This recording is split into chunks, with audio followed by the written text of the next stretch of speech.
Hello, everybody. It's me. And this is the Wyatt Olinger podcast, but I'm pretty sure you already knew that. However, what you didn't know is this little fun fact. This is actually my second attempt at recording this specific episode.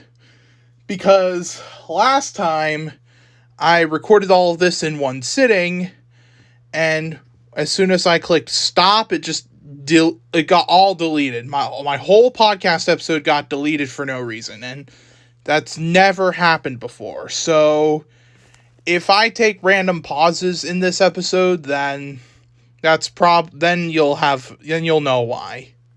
So, anyways, enough of that little bit of misery, so let's get on with it right away.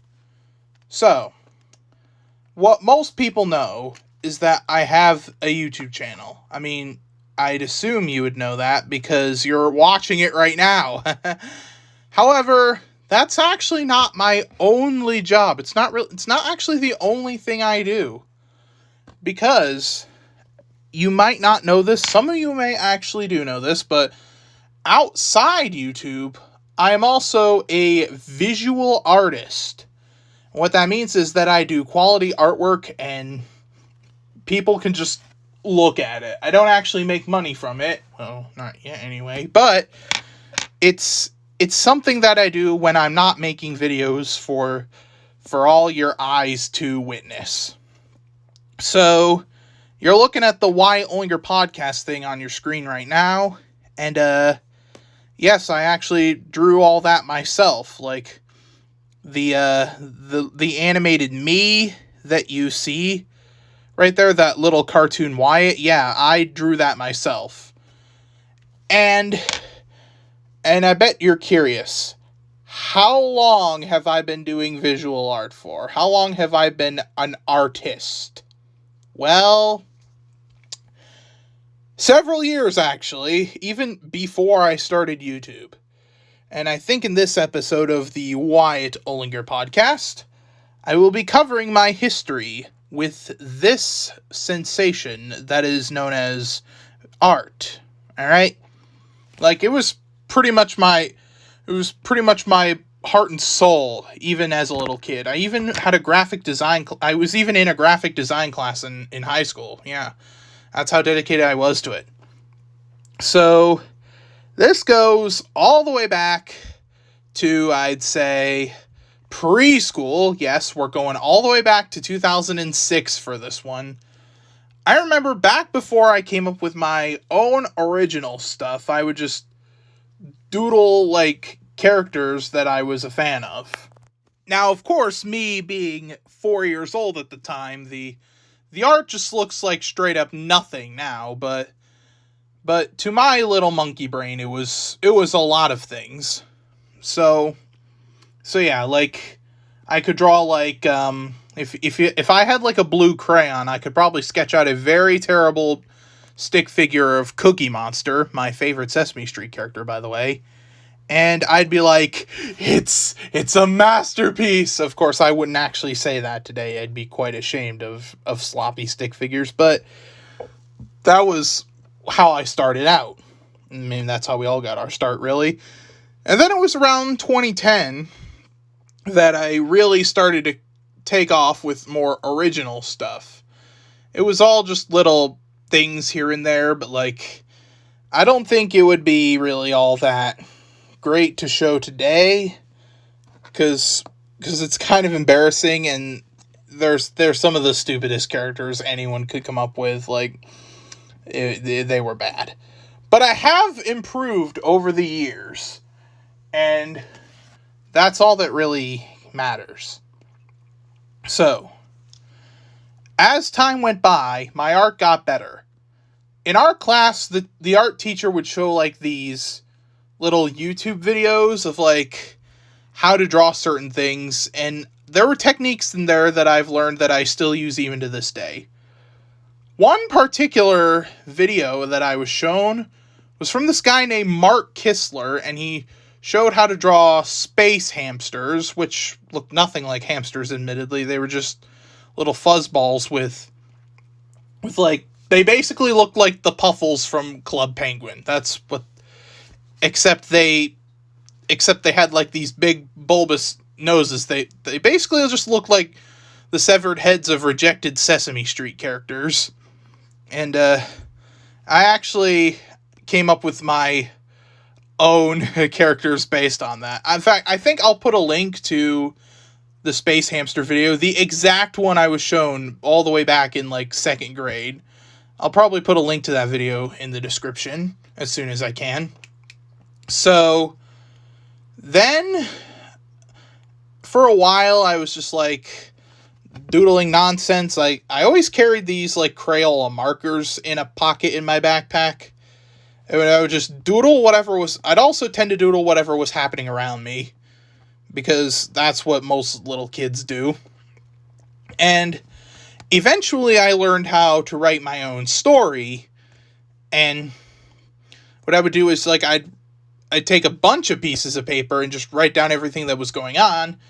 And the adults would like... They showed me like how to put the book together with a stapler, which is something I actually still do to this day. Like, whenever I want to write a quick little book, I would just write it on printer paper. I actually have some up here right now. And then I just staple the pages together when I'm all done.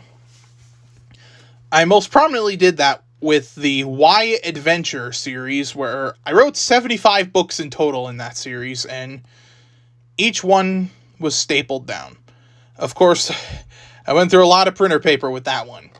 But if I wanted to write longer books, like a whole novel, then I would just like... I'd get some, like, lined paper with 3 rings and put it in a binder instead, because there's no way a stapler can handle that much paper. Like, writing longer novels with full-on chapters, it was like my passion in the latter half of my school life, where, in fact, when I got into high school, I actually made it a little tradition where at the beginning of every school year, I'd start a new novel. Like, in freshman year, I wrote a novel called Academy of Misery, which I actually showed in a very old video called Criticizing My Own Novel. And yeah, that's some more Academy of Misery lore for you right there. And then in sophomore year, I wrote another novel called 25 Bunkmates, which took me like, I'd say 3 months to finish. Yeah, it had 170 pages, I think. I don't remember how many chapters it had. I think I'm going to have to go look at that. And then junior year was The Green Road Gang, which took me even longer because I was like too tired. I had like no motivation for anything anymore. And then senior year, I started another novel, but I never finished that one. I only got like about 70 pages in before I was like, nope, we're giving up. The plot of the book was actually kind of similar to Greetings from Freedom Island, an Olinger tune that I had for a while, mostly back in 2022. And I guess that's where the inspiration for Freedom Island came from. It came from that. And another reason I think the other reason I scrapped the book, aside from lack of motivation, was because as I was writing it, I realized the plot was almost identical to the Green Road Gang. Yeah, I was ripping off myself. So, in fact, I don't think I've written a full novel since, because school was really the only place I had motivation to do it. At home, yeah, I can't do it. I can't do it at home. So, other things I did were, I did these little 6-panel comics, kind of like Four Little Friends, except I drew these out on paper. Personally, I would draw like a 3x2, I would like turn my paper into like a 3x2 grid and just have 6 panels of pure wackiness. I guess some of the humor that I developed later on came from a Nintendo webcomic I like called Brawl in the Family. You should go check it out. It's a really awesome webcomic, by the way. And yeah. And as you can see, there's there's some of my art up on the screen throughout this episode right now, and that's another cool thing. Now, I bet you're wondering, have I ever done art for like something that wasn't related to me? And to answer your question, yes, actually. But this is all stuff that happened outside YouTube. That's probably why you never heard of it. So, around the time, I think I just got out of high school, I don't remember when this was, where I had to draw like this flower to give as a tattoo for somebody. So, yeah, I was actually asked to design a tattoo, and what I came up with was a flower. It was actually for 2 people, not 1, so I kind of split the flower down the middle.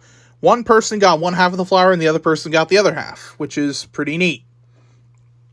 And I think that's really the only time I've done art for somebody, but I don't think it'll be the last, because in addition, I like designing things, like, I'm pretty sure y'all know that by now.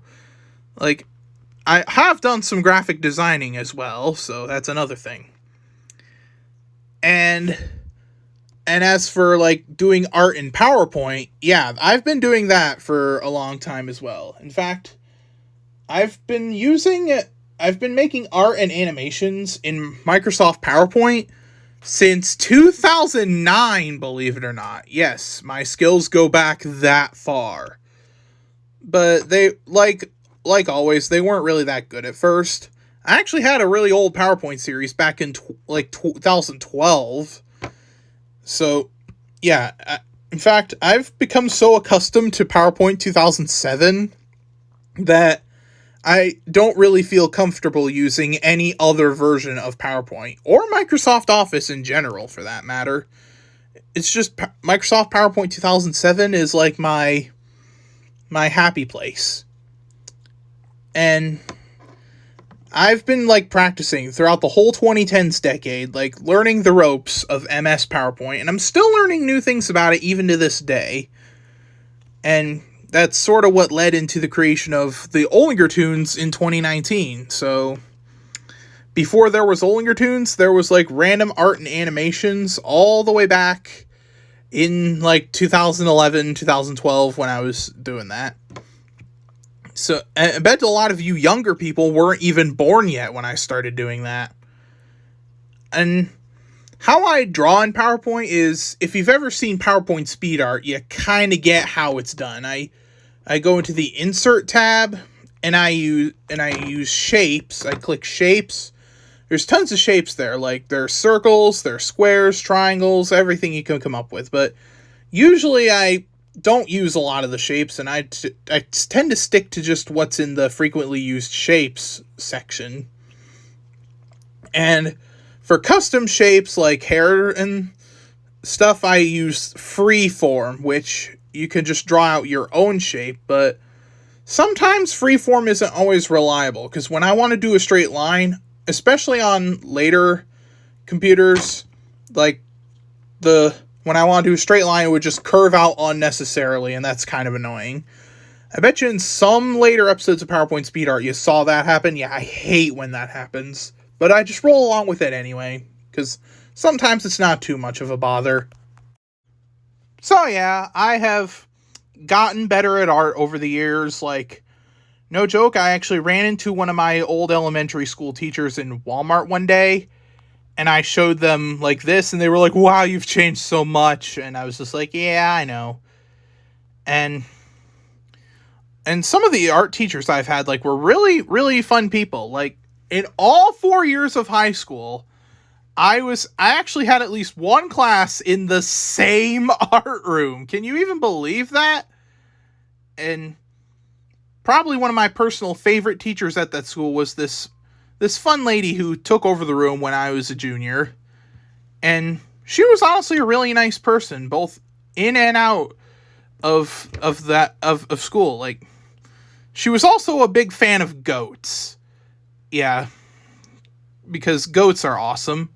Like, in my every Gen 6 Pokemon in 10 words or less video, For Go-Go, I say, my art teacher would love this guy. And that's who I'm referencing, my old art teacher. And I think she actually kept one of the old comics I drew back in 2018. So that's another cool thing. So yeah, I've been doing art for over 15 years at this point, and I don't plan on stopping anytime soon. And yeah, I think and who knows, maybe if I'm really lucky, some of my artwork may go up for certain prices even long after I'm dead. That's what I'm hoping for. So, this was kind of me just rambling about my history with art for the longest time. So basically, to summarize, I started out just drawing some of my favorite pop culture characters before segueing into my own original thing. Like, I still draw, like, fan art of real characters on occasion, but not very often anymore, since I kind of like to stick to my own thing now. Anyway, I think that should be it for this episode, and I'll be seeing y'all later. Au revoir!